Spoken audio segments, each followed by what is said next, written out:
What's up, everybody? Welcome back to the dojo. I'm Michael. Welcome back. So, I got another anime review for you guys, and this one I'm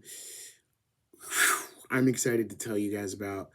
This one was recommended to me by a friend last Friday, and I finished it yesterday. I binged it.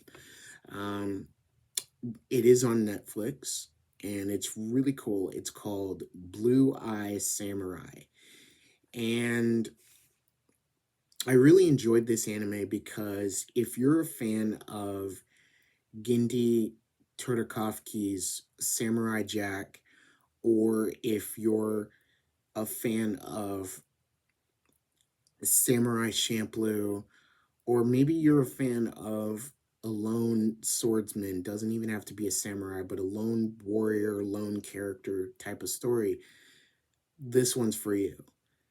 So I'm going to try not to spoil it because I want you guys to go watch this anime for yourself. I had a blast watching it. I know my friend did. But if I do spoil some things along the way, well, guess what? Consider that your warning. So, this anime takes place in a time of Japan when they were completely isolated from the rest of the world. It was total isolationism. No foreign culture was coming in, nothing was going out.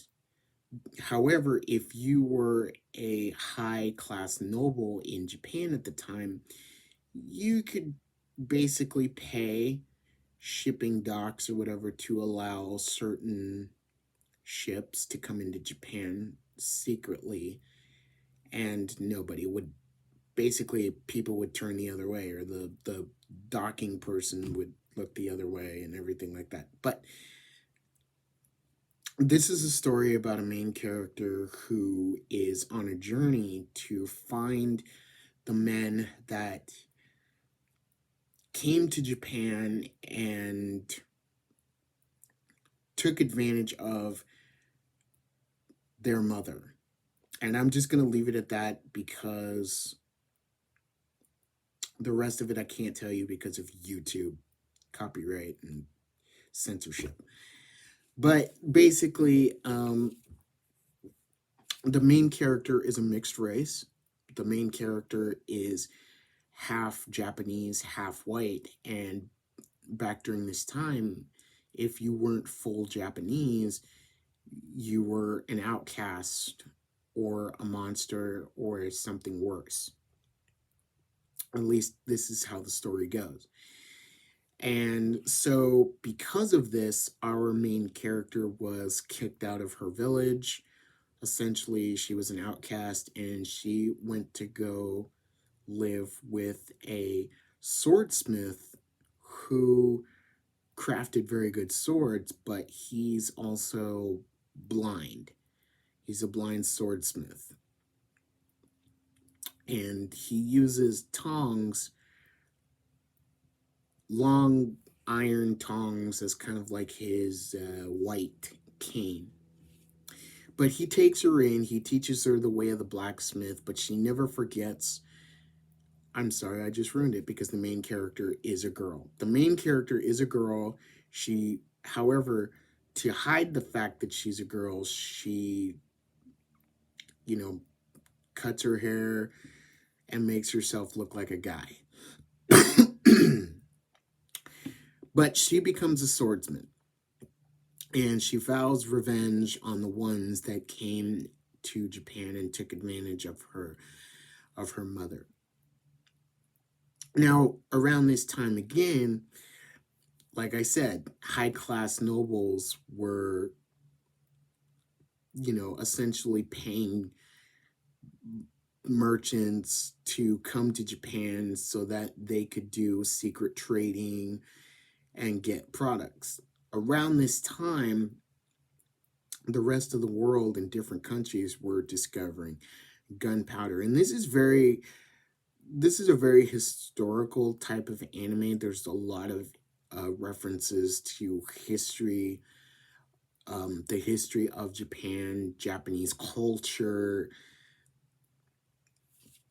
And we see throughout this series that along our main character's journey, the decisions she makes influences the people around her.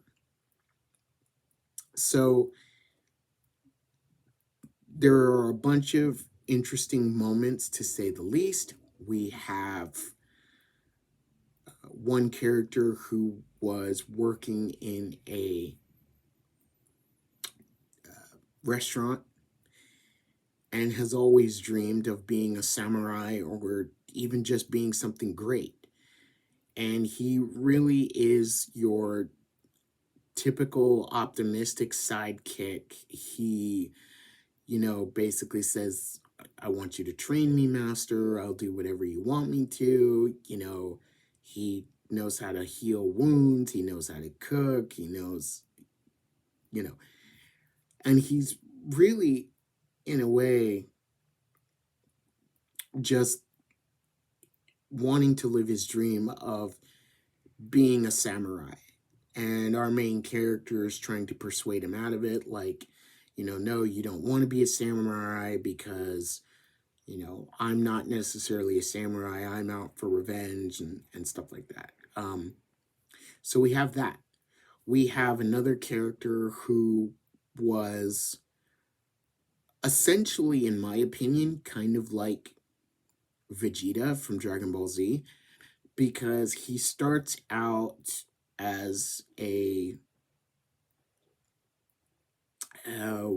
arrogant samurai who's going to get married to a lord's daughter, and he's the greatest samurai at that particular school or at a particular dojo, until our main character basically comes and beats him.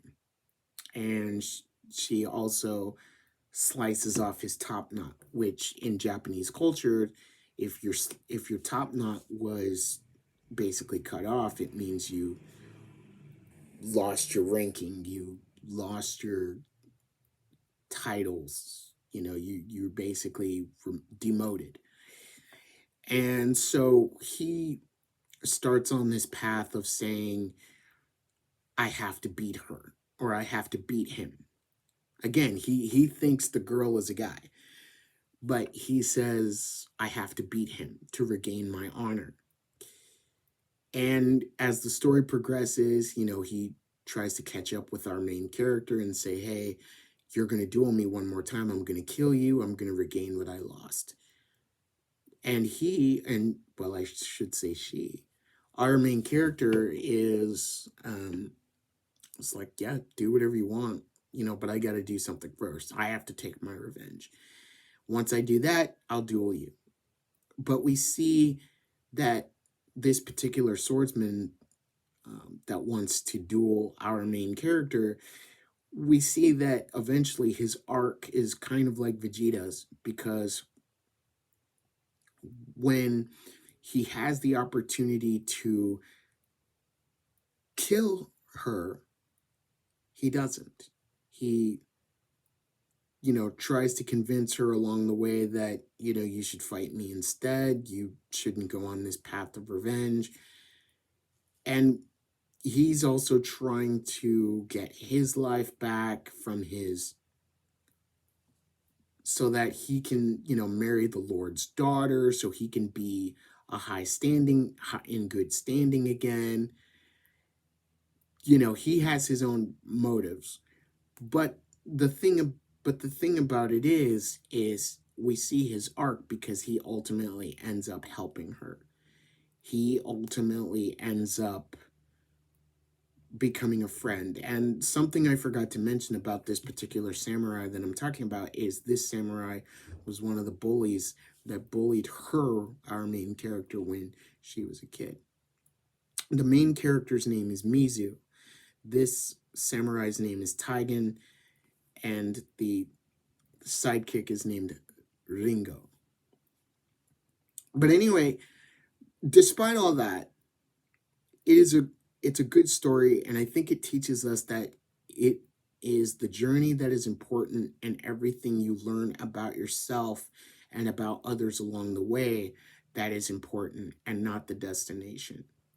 Now, this series does end on a cliffhanger. It is only 8 episodes, and I'm kind of looking forward to season 2. I'm not a big fan of how season 1 ended because, and this is going to be a spoiler, I don't like giving spoilers in my reviews, but I don't like how this ended. She left one of the bad guys alive, and now she's on her way to London to go find the other guys that were with this other was with the bad guy. And I get it that you need a season 2, but I think she probably could have killed the bad guy, gotten the information she needed, and then killed him, and then would have been on her way. But I don't know. I'll have to wait to see season 2 to see how they do it. But all in all, this anime was pretty good. Very thought-provoking, very philosophical, very historical, and all around, if you're a fan of samurai anime having to do with Japanese history or even just the samurai class in total, yeah, this one's for you. So I recommend it. As far as my rating for it, I'll give it a 9 out of 10. It really was pretty good. And I look forward to see what Netflix does with season 2. But anyway, that's my review of the anime on Netflix called Blue Eye Samurai. I hope you enjoyed this video. If you did, hit that like button, share, subscribe, and leave a comment on your way out. Tell me what you thought. Tell me if you've seen it, or tell me if it's something you're interested in. Until then, I'll see you next time. And remember, wherever you are, whatever you're doing, you make it an anime day. Bye, guys.